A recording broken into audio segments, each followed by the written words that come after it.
Oh mon Dieu, oh mon Dieu, oh mon Dieu, oh mon Dieu.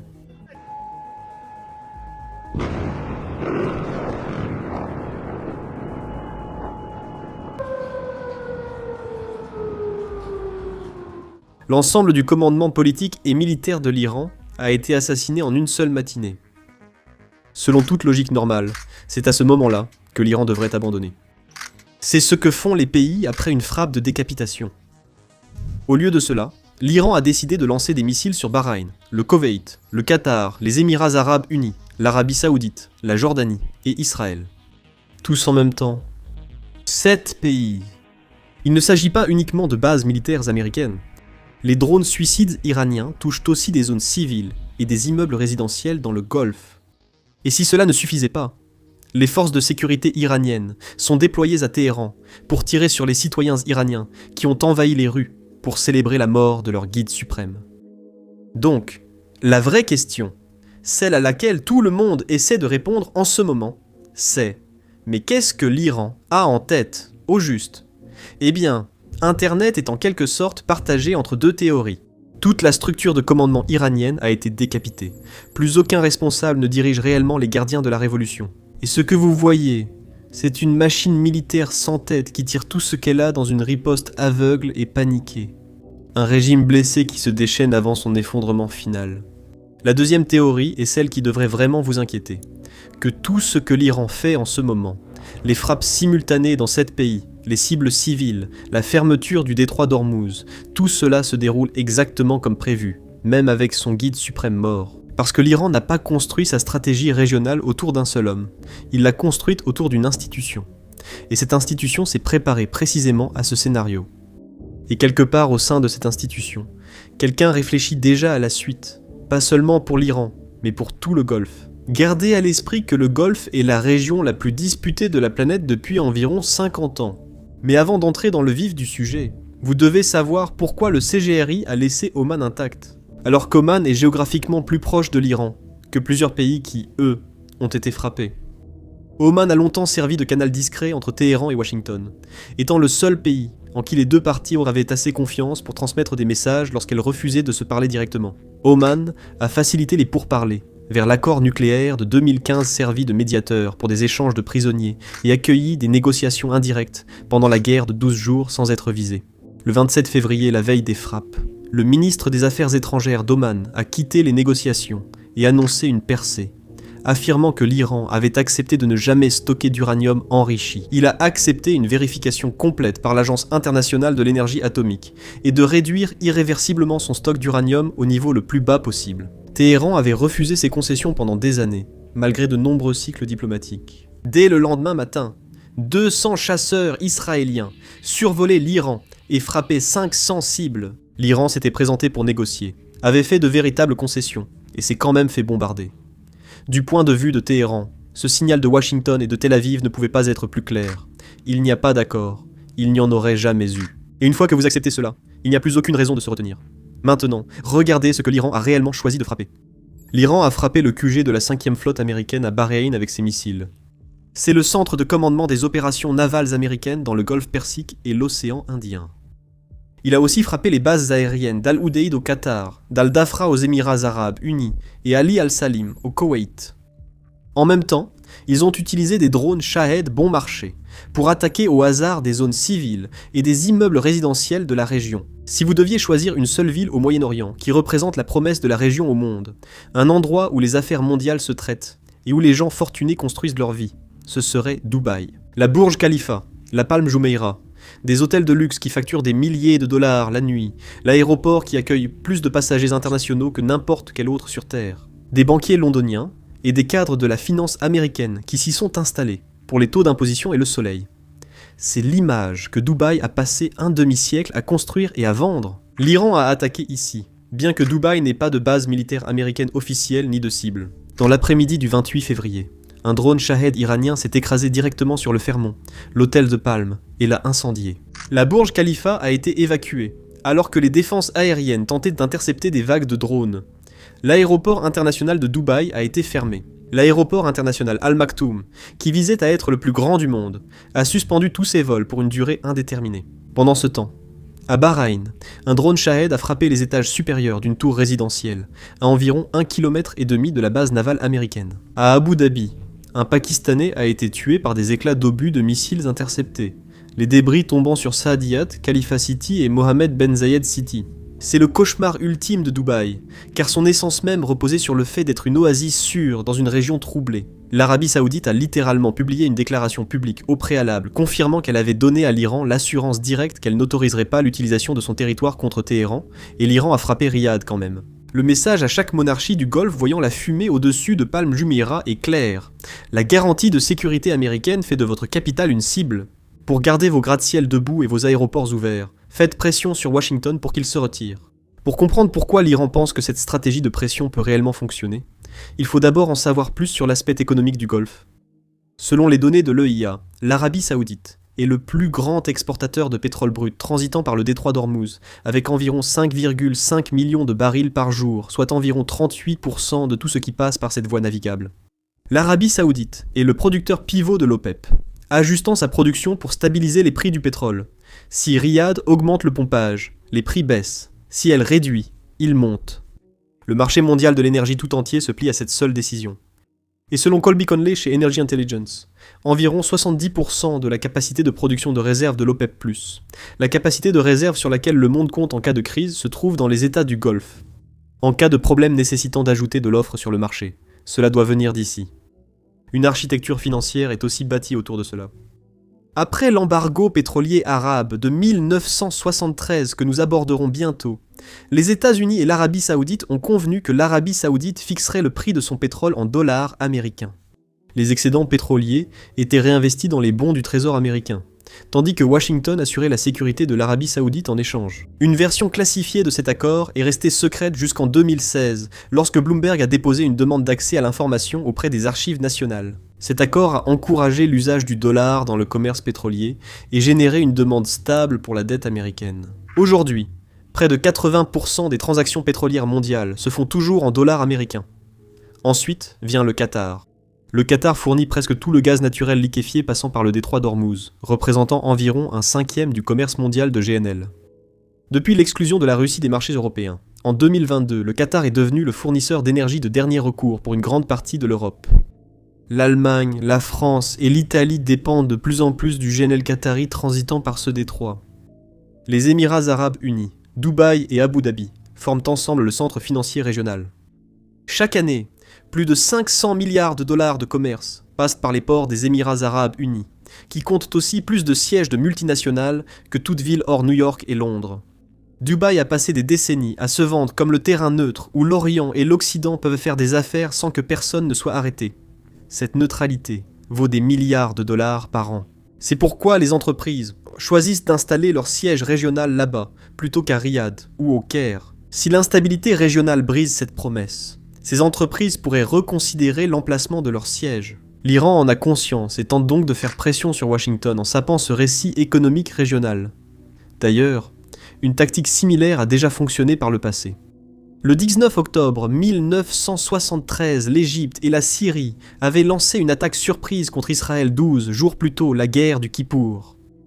Nixon venait de demander au Congrès 2,2 milliards de dollars d'aide militaire pour Israël. Après l'annonce, l'Arabie Saoudite et les membres arabes de l'OPEP ont imposé un embargo total sur le pétrole vers les États-Unis. Selon la Réserve fédérale, le prix du pétrole est passé de 2,90$ le baril avant l'embargo à 11,65$ en janvier 1974, soit presque une multiplication par 4 en moins de 4 mois. Les Américains faisaient la queue pour l'essence, les fils entouraient les pâtés de maison. Pour la première fois depuis la Seconde Guerre mondiale, les États-Unis ont rationné le carburant, baissé les limitations de vitesse et les stations-service étaient souvent à sec en milieu de semaine.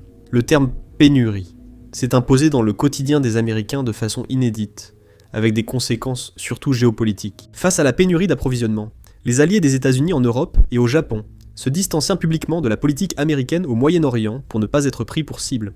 Selon l'histoire officielle du département d'État américain, cela a divisé l'OTAN, les gouvernements européens voulant se démarquer de Washington. Le Japon, qui importait alors presque tout son pétrole du Moyen-Orient, était dans une situation très précaire. Le message à chaque allié des États-Unis était clair. Restez avec Washington et perdez votre accès à l'énergie.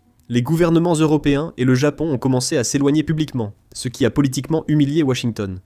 Nixon était déjà affaibli par le Watergate. Kissinger a passé des mois en diplomatie de navette, négociant le retrait israélien du Sinaï et du Golan.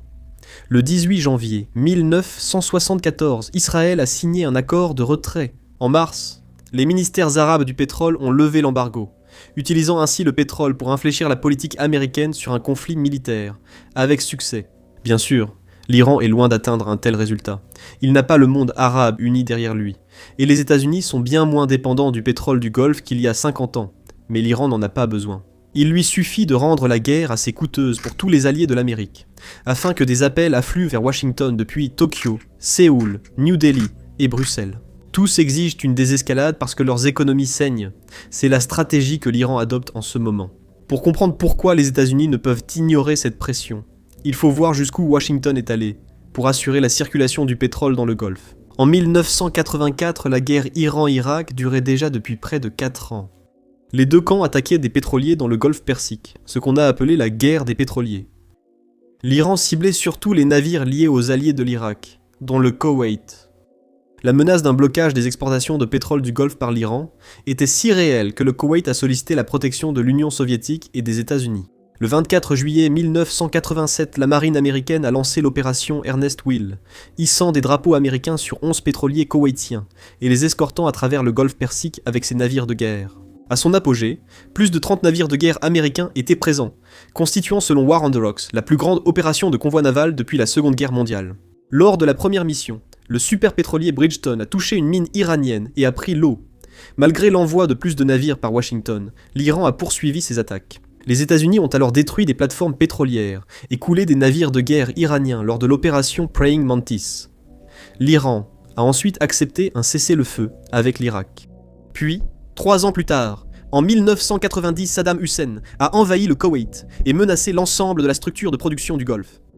Les États-Unis ont envoyé près de 700 000 soldats pour un petit état du Golfe méconnu de la plupart des Américains. Parce que la menace n'était pas vraiment le Koweït.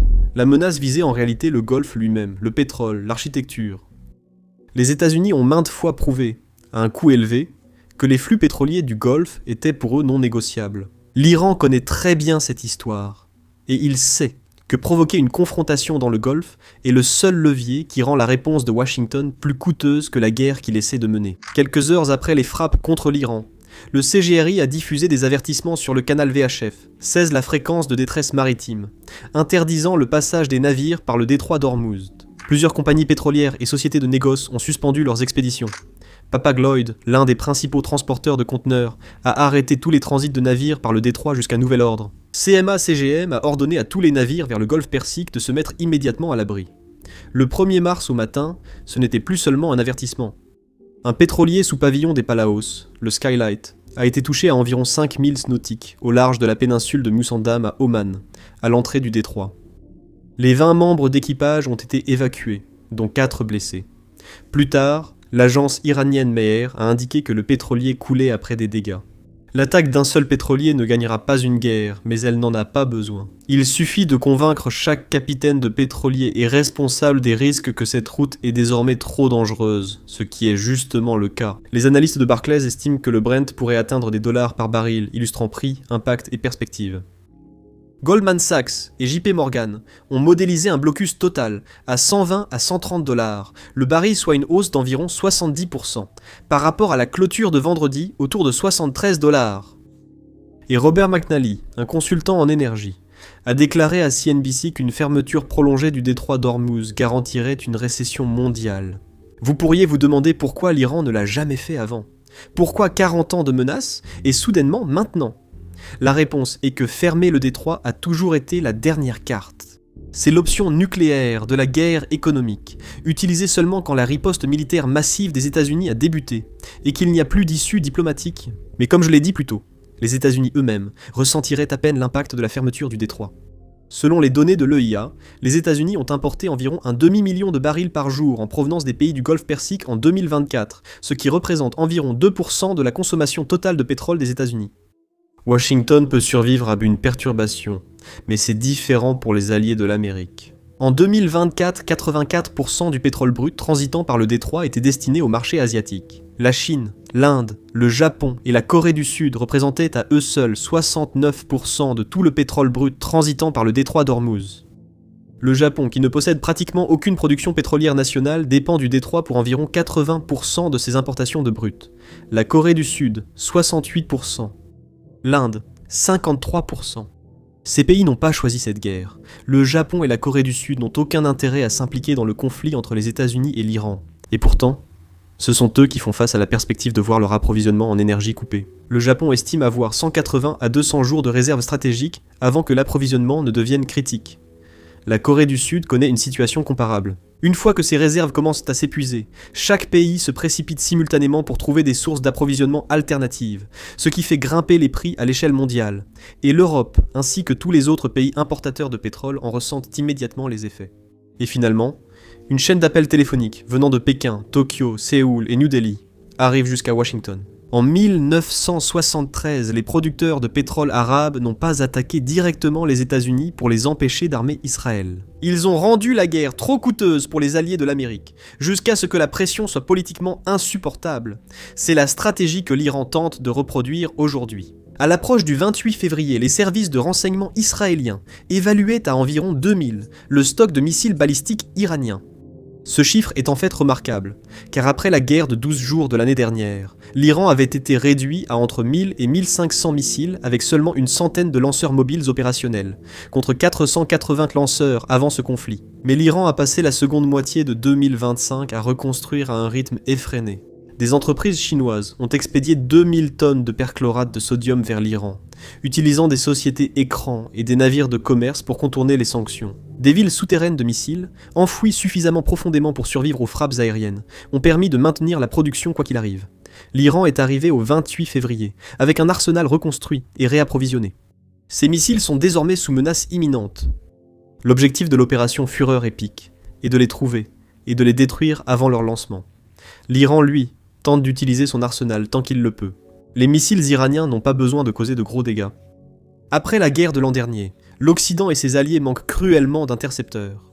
Selon le Centre d'études stratégiques et internationales, les États-Unis ont tiré environ 150 intercepteurs THAAD, rien que pendant la guerre de 12 jours de juin dernier. Chaque unité coûte près de 10 millions de dollars et nécessite des années de production en grande quantité.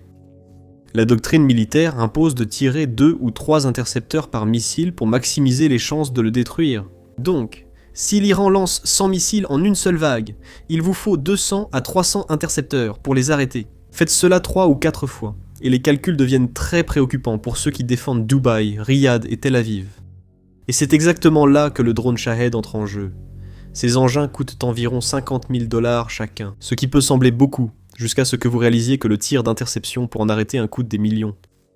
L'Iran n'a pas besoin du Shahid pour détruire des cibles importantes, il lui suffit de poursuivre les vagues de lancement pour épuiser les stocks d'intercepteurs déjà faibles au début du conflit, jusqu'à l'arrivée des véritables missiles balistiques, sans plus rien pour les arrêter. Donc, lorsque vous voyez le Burj Khalifa debout et pensez que l'Iran fait preuve de retenue, il vaut mieux croire que l'Iran épuise patiemment les défenses, attendant que suffisamment disparaissent pour qu'une attaque réussisse. Ce qui nous amène à notre dernière question, et sans doute la plus troublante. Qui dirige réellement l'Iran en ce moment ? Khamenei est mort. Son successeur, son gendre et sa belle-fille ont aussi été tués lors de la même frappe. Le commandant du CGRI, le ministre de la Défense, le chef d'état-major et les secrétaires à la sécurité nationale sont tous morts. Toute la chaîne de succession a disparu du jour au lendemain. D'après la constitution iranienne, un conseil intérimaire de 3 membres dirige jusqu'à ce que l'assemblée des experts désigne un nouveau guide suprême. L'Iran a nommé le haut dignitaire religieux, l'ayatollah Ali Reza Arafi, à ce conseil, aux côtés du président Massoud Pezeshkian et du chef de la justice, Gholam Hossan Mohsin Ejaï. La structure constitutionnelle reste intacte en théorie, mais n'oubliez pas, écarter l'ayatollah Khamenei ne signifie pas changer de régime. Certes, le guide suprême incarnait la légitimité, mais le régime, c'est le CGRI. C'est la force, l'argent, le renseignement, le réseau de groupes par procuration et la continuité institutionnelle. Un nouveau commandant vient d'arriver.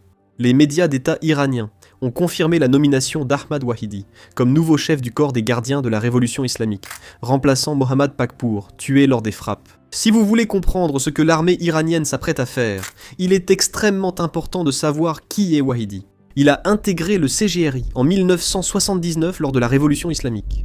Membre fondateur de l'institution, il fut le premier commandant de la force Al-Quds, l'unité d'élite du corps des gardiens de la Révolution islamique, responsable des missions de renseignement et d'opérations extérieures de l'Iran. La force Al-Quds est l'unité qui a tout construit. Le Hezbollah au Liban, le Hamas à Gaza, l'infrastructure des Houthis au Yémen et les milices chiites irakiennes.